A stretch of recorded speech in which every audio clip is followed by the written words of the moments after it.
வாழ்க வளமுடன். ஓம் நமச்சிவாய. அனைத்து தமிழ் உள்ளங்களுக்கும் வணக்கம். நாம் இந்த பதிவில் பிறக்கப் போகும் ஏப்ரல் மாதத்திற்கான சுப மற்றும் அசுப பலன்கள் என்னென்ன என்பதனையும், அசுப பலன்கள் ஏற்படுமாயின் ராசிக்காரர்கள் செய்ய வேண்டிய பரிகாரங்கள் என்னென்ன, வழிபட வேண்டிய தெய்வம் யார் என்பதனை பற்றியும் விரிவாக காண்போம்.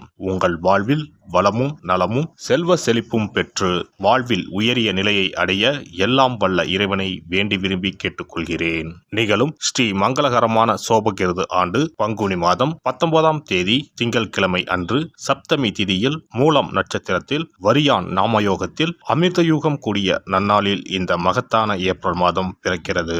இம்மாத கிரக நிலைகளை பார்க்கும்போது மேசத்தில் குரு பகவானும், கன்னி ராசியில் கேது பகவானும், தனுசு ராசியில் சந்திர பகவானும், கும்ப ராசியில் சனி பகவானுடன் செவ்வாய் பகவானும் சஞ்சாரம் செய்கின்றனர். மீனராசியில் சூரிய பகவான், ராகு பகவான், சுக்கிர பகவான், புதன் பகவான் இணைந்துள்ளனர். இம்மாத கிரக பெயர்ச்சி என எடுத்துக்கொண்டால் ஏப்ரல் 13ஆம் தேதி சூரிய பகவான் மேசராசிக்கும், ஏப்ரல் மாதம் 23ஆம் தேதி செவ்வாய் பகவான் கும்பராசியில் இருந்து மீனராசிக்கும் இடப்பெயர்ச்சி அடைகின்றனர். அதேபோல் இந்த ஏப்ரல் மாதம் 24ஆம் தேதி சுக்கிர பகவான் மீனராசியில் இருந்து மேசராசிக்கு இடப்பெயர்ச்சி அடைகிறார்.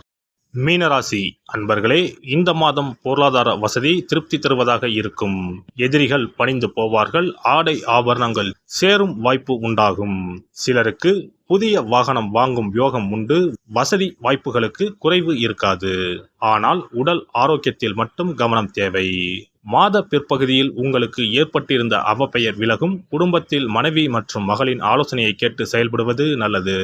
பிள்ளைகளால் தர்ம சங்கடமான நிலைமைகளை சமாளிக்க வேண்டிய சூழ்நிலை ஏற்படக்கூடும். தந்தை வழியில் எதிர்பார்த்த காரியங்கள் இழுபறிக்கு பிறகு முடியும். நவீன ரக மின்சார மின்னணு சாதனங்களை வாங்குவீர்கள். பழைய வாகனத்தை மாற்றி புதிய வாகனம் வாங்கும் யோகம் உண்டு. உறவினர்களால் அனுகூலம் ஏற்படும் என்றாலும் சில பிரச்சனைகளும் ஏற்படக்கூடும். மாத முற்பகுதியில் சகோதரிகளின் அன்பும் ஆதரவும் உங்களுக்கு மகிழ்ச்சி தரும். மாத பிற்பகுதியில் தாய்மாமன் வகை உறவுகளால் சில தர்ம சங்கடமான சூழ்நிலை எதிர்கொள்ள நேரிடும். சகோதர வகையில் எதிர்பார்த்த காரியம் அனுகூலமாக முடியும். அலுவலகத்தில் பணிச்சுமை அதிகரிக்கும். எதிர்பார்த்த சலுகைகள் கிடைப்பதில் தடை தாமதங்கள் ஏற்படக்கூடும். சக ஊழியர்களிடம் போதுமான ஒத்துழைப்பு கிடைக்காது. மேல் அதிகாரிகளை அனுசரித்து செல்வது எதிர்காலத்திற்கு நல்லது. தொழில் மற்றும் வியாபாரத்தில் எவ்வளவு உழைக்கிறீர்களோ அவ்வளவுக்கு லாபம் கிடைக்கும். பற்று வரவு சுமூகமாக நடைபெறும். மறைமுக போட்டிகளை முறியடிப்பீர்கள். சக வியாபாரிகளுடன் இணக்கமாக பழகுவது நல்லது. குடும்பத்தை நிர்வகிக்கும் பெண்களுக்கு சற்று சிரமம் தரும் மாதமாக இருக்கும். ஆனாலும் பெரிய அளவில் பாதிப்பு எதுவும் இருக்காது. அலுவலகம் செல்லும் பெண்களுக்கு அலுவலகத்தில் பணிச்சுமை அதிகரிக்கும். கலைத்துறையினருக்கு கொடுக்கல் வாங்கலில் இருந்த பிரச்சனைகள் தீரும். நீண்ட நாளாக இருந்த கஷ்டங்கள் நீங்கும். எதையும் செய்து முடிக்கும் சாமர்த்தியம் உண்டாகும். அரசாங்கம் மூலம் லாபம் ஏற்படும். வெளியூர் அல்லது வெளிநாட்டு பயணம் சாதகமாக இருக்கும். அரசியல் துறையினர் வாக்கு வன்மையால் எதையும் சாதித்துக் கொள்வீர்கள். புதிய பதவி, புதிய பொறுப்புகள் ஏற்படலாம். மேலிடம் கொடுத்த வேலையை செய்து முடித்து அவர்களின் நன்மதிப்புக்கு ஆளாவீர்கள். மாணவர்கள் புத்தி சாதுரியத்துடன் நடந்து கொண்டு மற்றவர்களின் பாராட்டை பெறுவீர்கள். கல்வியில் மேன்மை உண்டாகும். நட்சத்திர பலன்கள். பூரட்டாதி 4ஆம் பாதம். இந்த மாதம் விரும்பியது கிடைக்க கூடுதல் முயற்சி தேவை. பண வரத்து அதிகரிக்கும்.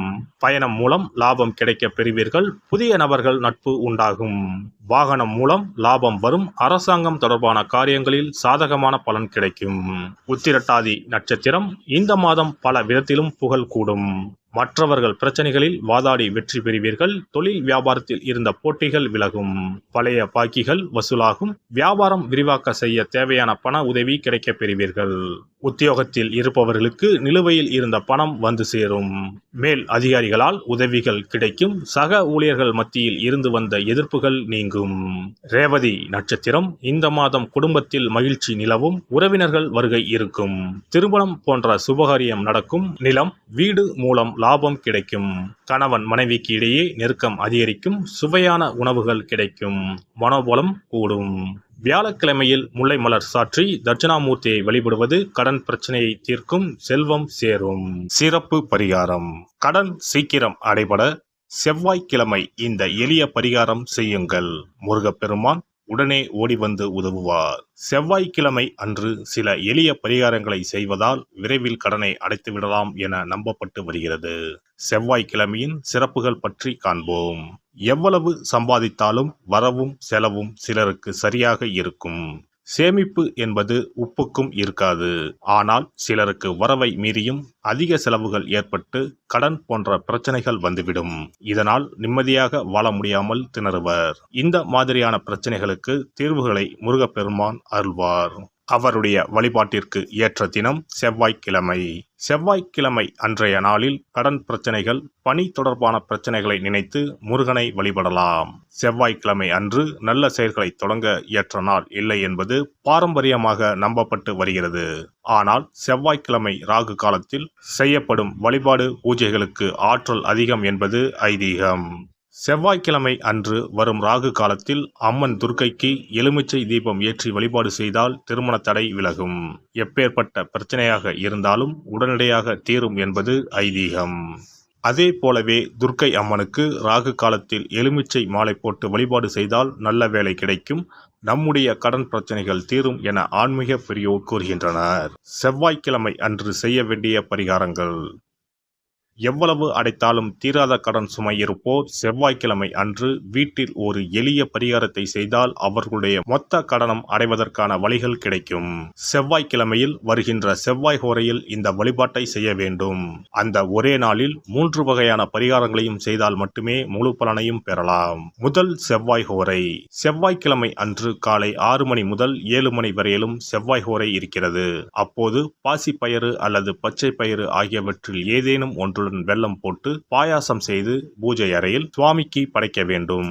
வீட்டு பூஜை அறையில் விளக்கேற்றி எங்களுடைய வீட்டின் கடன் சுமைகள் விரைவில் அடைபடுவதற்கான வழிவாய்ப்பை எங்களுக்கு கண்முன்னே காட்டுங்கள் என குலதெய்வம், இஷ்ட தெய்வம் எல்லோரிடமும் பிரார்த்தனை செய்ய வேண்டும். இரண்டாவது செவ்வாய் ஹோரை செவ்வாய்க்கிழமை அன்று பகல் பொழுதில் 1 மணி முதல் 2 மணி வரை இருக்கிறது.